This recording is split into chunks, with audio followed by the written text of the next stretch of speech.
বলিউডের star kid Jahnavi Kapoor 2018 সালে ধারাক cinema দিয়ে অভিনয় জগতে অভিষেক হয় এই অভিনেত্রীর।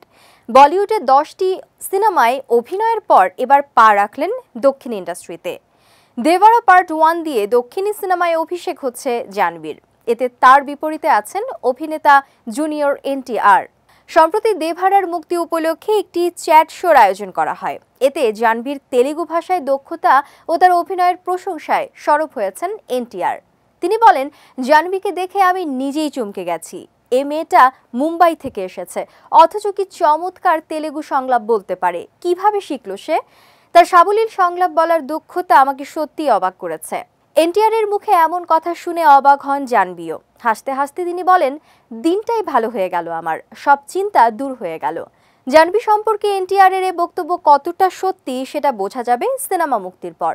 তবে সম্প্রতি প্রকাশ পাওয়া দাবুদি ও পথ্থাভিকম গানে তার পারফরমেন্সে মুগ্ধ হয়েছেন সবাই।